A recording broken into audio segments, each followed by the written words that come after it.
Hello boys and girls, this is Gaming Wally here today with a new video on the German tank destroyer, the Jagdpanther. And to get the formalities out of the way real quick, this is definitely by far my favorite tier 7 tank destroyer in the game. Probably even my favorite tank destroyer, and I'm going to tell you why. But first, the statistical things of the tank. So 850 hit points, pretty standard for a tier 7 tank destroyer. It's even on the high side. Weight doesn't really matter in a tank destroyer, it's fairly heavy. 700 engine power versus 46 weight, so that's pretty decent. Power to weight ratio, it's pretty mobile. Traverse speed 32, pretty good.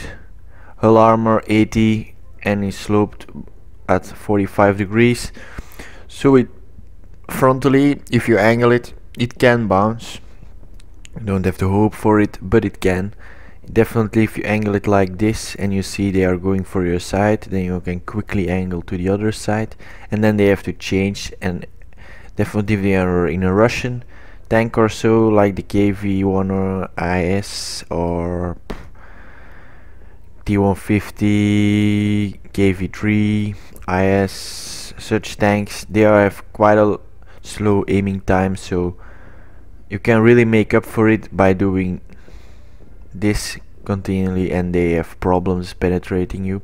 They might go for your lower plate, but again, 80 hull armor, this thing is a little bit weaker, like 70 or so, so it's not really a difference, and it's slow back also at 45 degrees. So armor, it isn't going to save you, but here and there you can count on a bounce.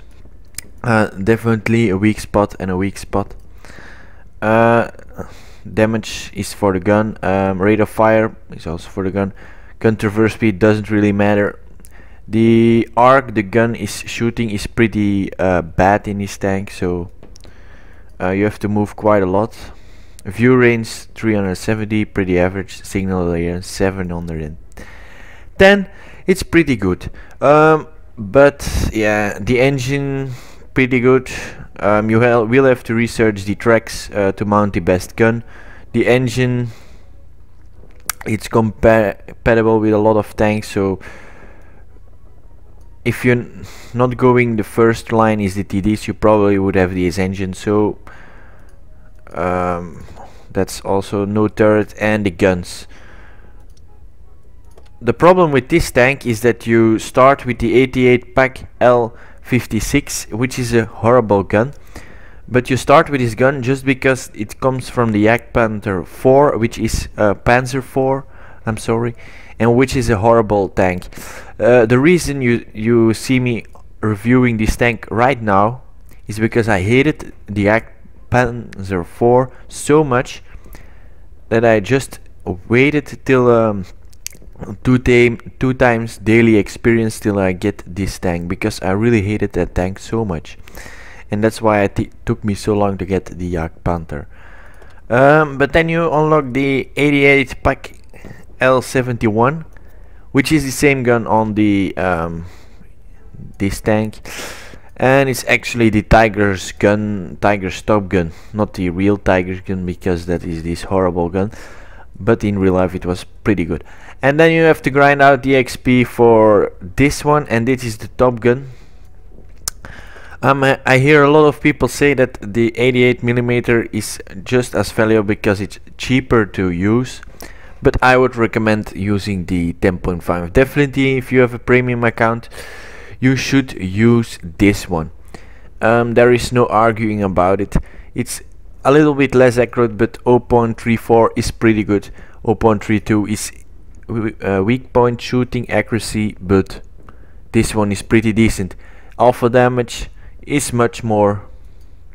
Penetration is almost the same. Better with premium ammo, and you should use premium ammo, definitely a couple I don't have any ammo right now because I am grinding my Ferdinand at the moment. So, and you got 7.32, and but the DPM on this thing is better than DPM on this thing. So the reason you should use this is because it has a slower rate of fire and better DPM. So what you can do with this tank is peekaboo tactics. That's not that you couldn't do with the 88 because you have to consistently pump shots into your enemy. Like the Jagdpanther 88, it's just every 4 seconds it pumps a shot. Right, this one with this gun, it's like every 7.5 seconds it fires a shot. With the 88, it's like every 5 seconds. So 5 seconds is too short for a peekaboo tactic, but 7 is right on the quicker side for a peekaboo, but it can be done, and that's why I suggest use this one, because you can hide your tank while reloading, and you don't have to make up for it by staying exposed with the 88mm to make up for the DPM. So that's why I should use that one. For the equipment, this thing has very good camo rating. It's just let's see at the tech tree. You come from the Panzer IV, the Stuck, and the Hetzer. All three things have pretty good camo rating, but then you go to the Jagdpanther, which also have a very good camo rating. The Ferdinand and the Jagdpanther 2 are the first real tanks that haven't got really good camo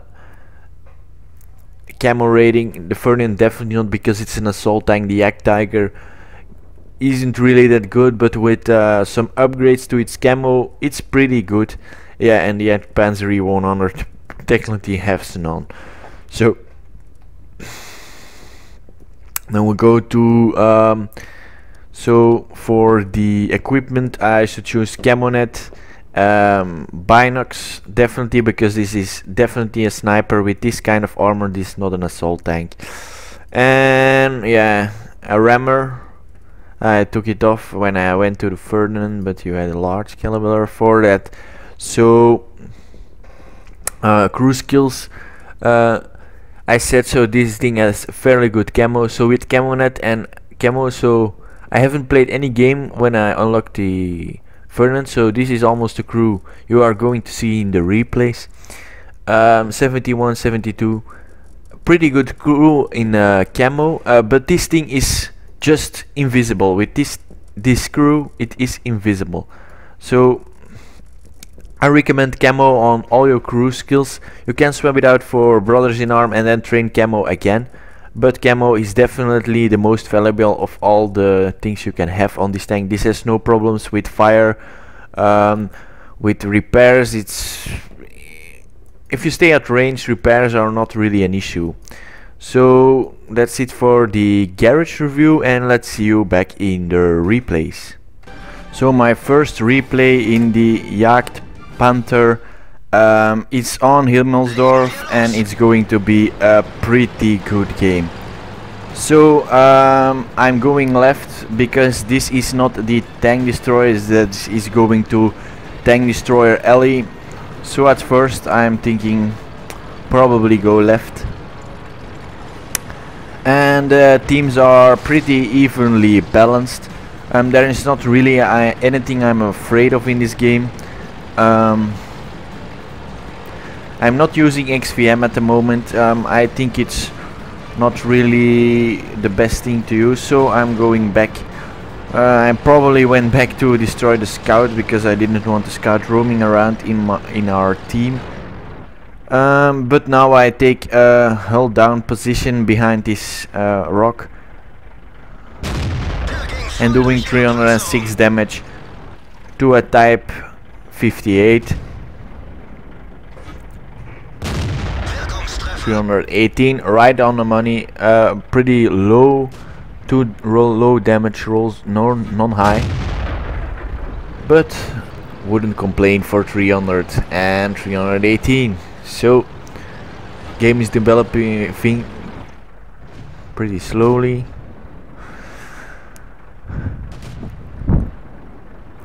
as you can see, I have my binocs and camo at the moment. Like I said, was the best option.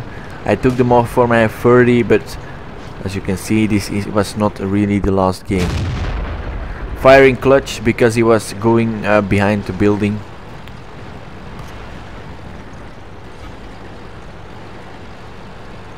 As you can see, this thing doesn't carry a lot of ammo in the first place. It's 34, I guess, and which if you have 5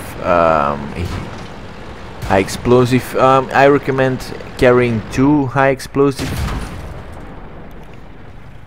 So now I'm going after the KV3 and doing a big hit on the Su-85, which is tier 5. So he's out of the game, killed by the M4, the jumbo, like you would call it. So very slow game at the moment. You can see the heavies fighting it out here in Tank Destroyer Alley, like I call it.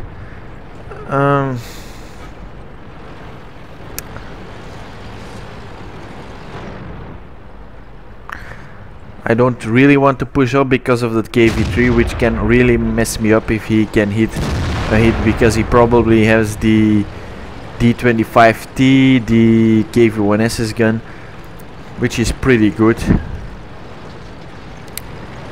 and he can easily go through. So this is something you have to be aware of if you're behind these trains. They can really do some damage towards you. And now I am facing off versus a Hellcat. Normally a Hellcat can pretty much do a lot of damage towards this tank, but yeah, it didn't. So that was really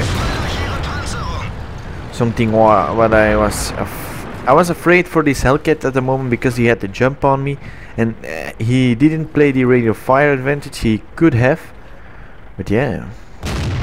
And killing me. I'm now on 345 health, which isn't really that good, and there is a lot of enemies still left. 9 enemies left. Scores are 7-7. So I'm actually on 2 less health to carry this game at the moment, and it's something I really bother sometimes, is when I play too aggressive and then I see, yeah, the game is going too long. And I know I don't have the health to carry the game, so I'm now a little bit anxious about poking this KV3, yes, because he is going to pre-aim, because he has the top gun, and yeah, I have less health than his alpha damage, so I'm probably a one-shot for him. So I'm letting my teammates do a job, and he isn't firing back at teammates that have shots at him. So he just wants to kill me, and that's why I'm not going after him. So 10-10. Scores are pretty even, but it's going to fall back for us pretty quickly.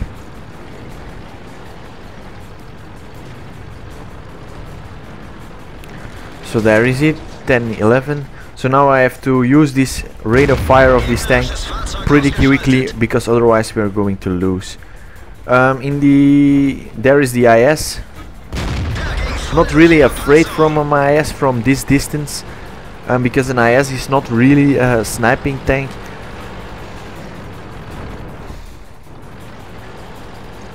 And that's where this thing is excels, because it's so mobile, it can really shift towards the battlefield.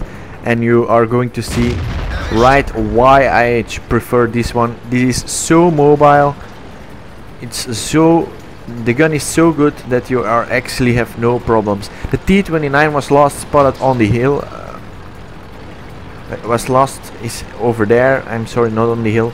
And there is the Churchill. So what I'm doing is, there are 2 friendly tanks over here, and there is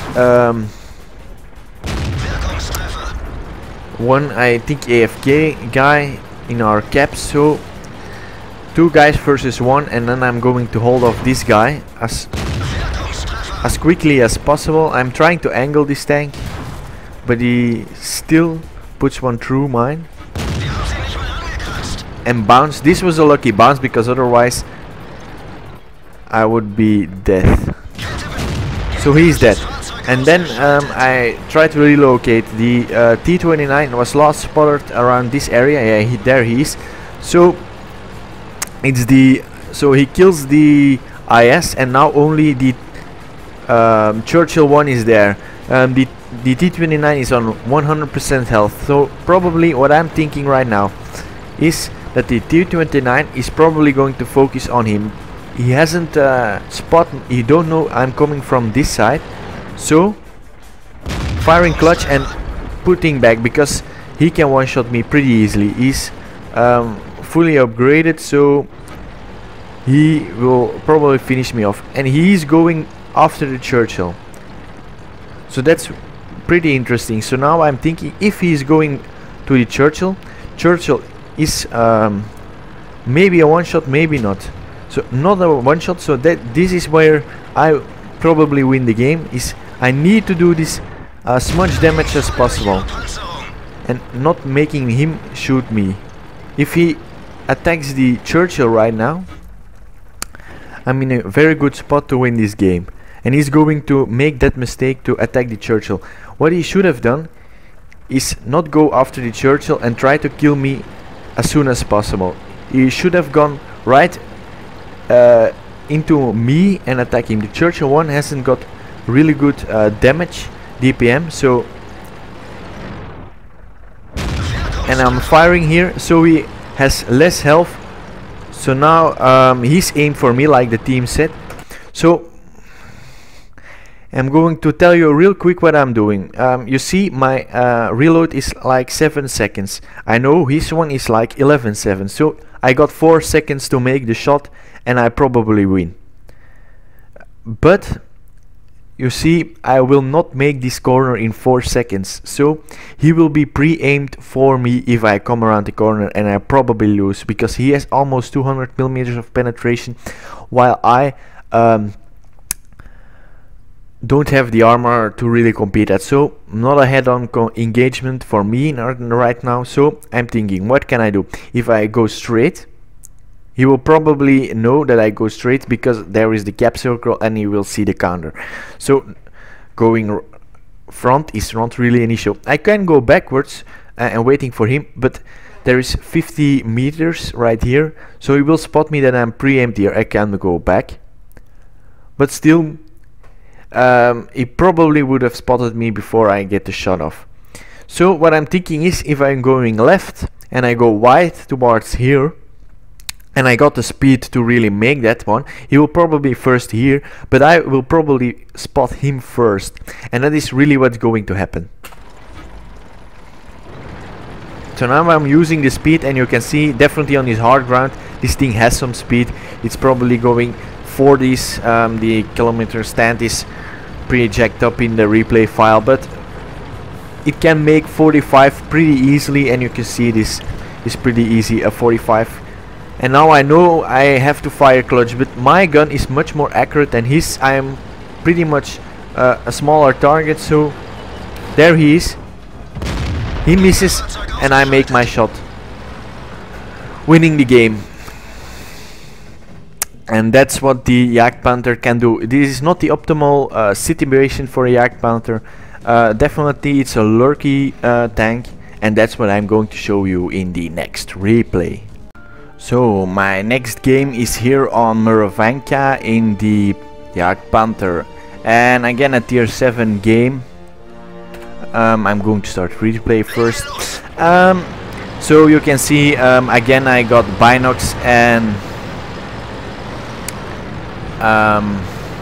camo, and I'm going to the right because that is probably the best spot for the Jagdpanther. You can go the magic forest, as they call it, but I don't really like going there.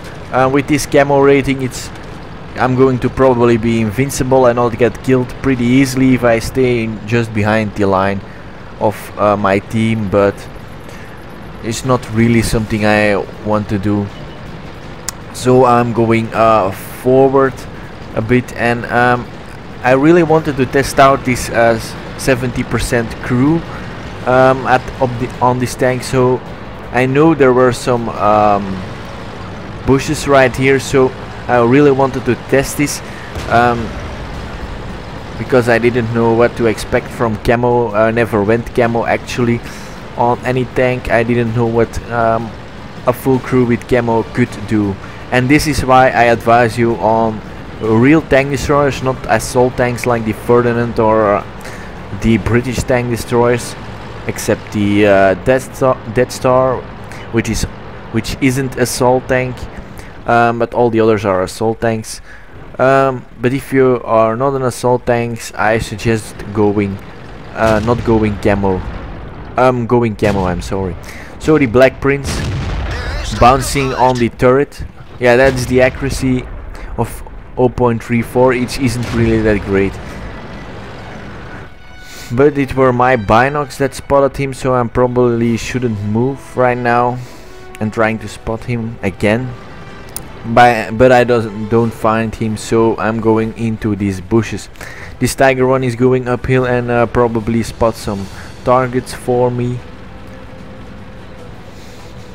and it's waiting for targets. So there is the T-29. Very soft hull, if you ask me.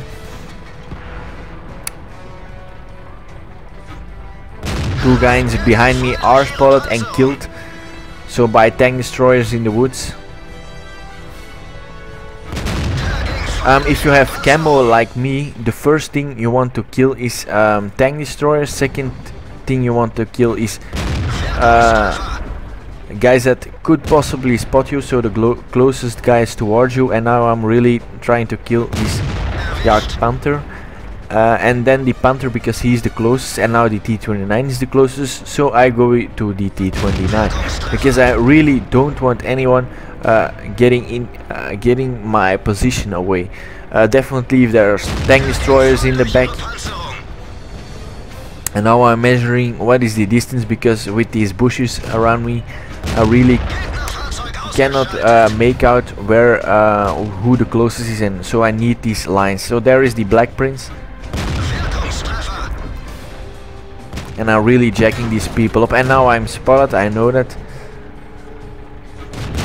So kill on the act, the Black Prince, and already on 3 kills, and I all earned them. Yeah, maybe the Jagdpanther was the where the guy where I didn't do the most damage on, but really I did like 600 damage on him, so it's a distinctive kill for me.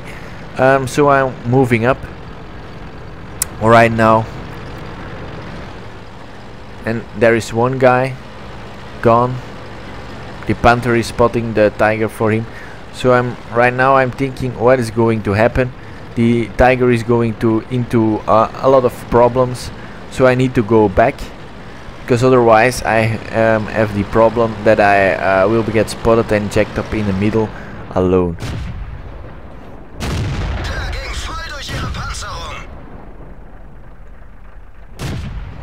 So you can see the wood, so I know he is still there, and this is probably a damaging hit.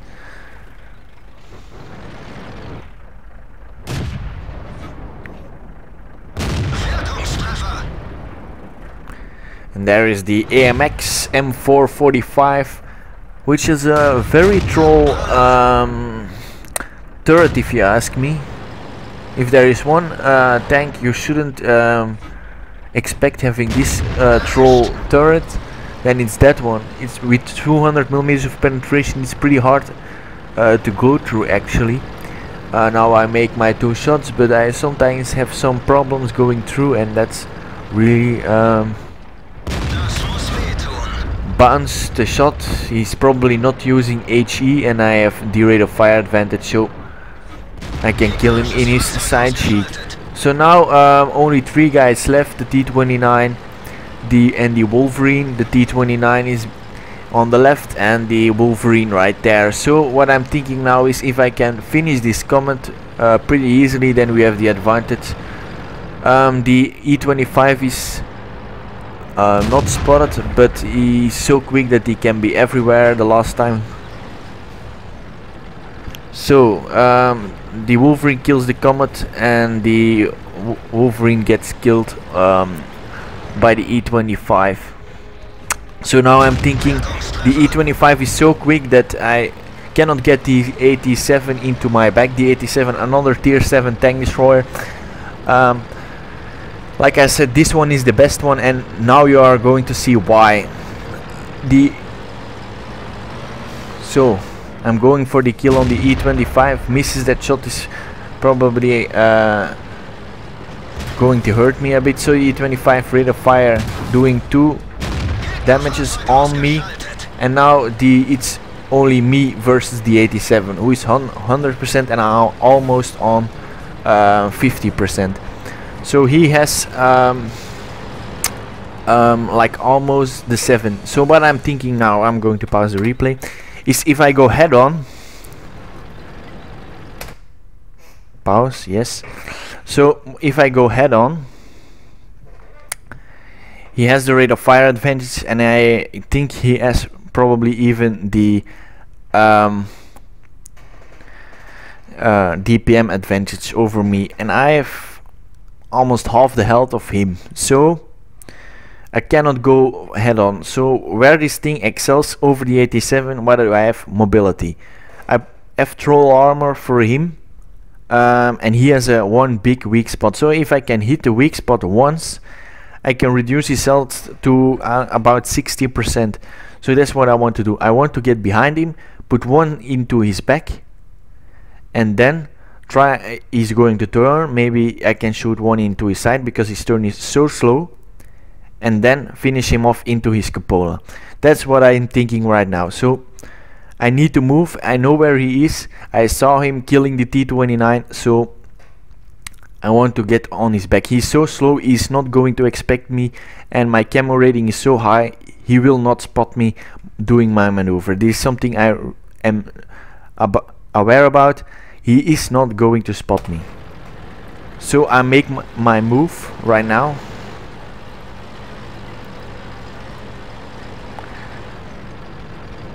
The guys on my team probably don't know what I'm doing.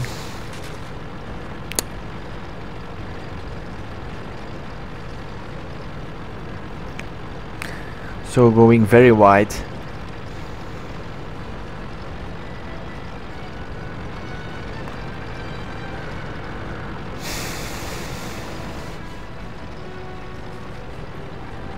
If I would be the 87, I would probably know that I would come in his back, because I'm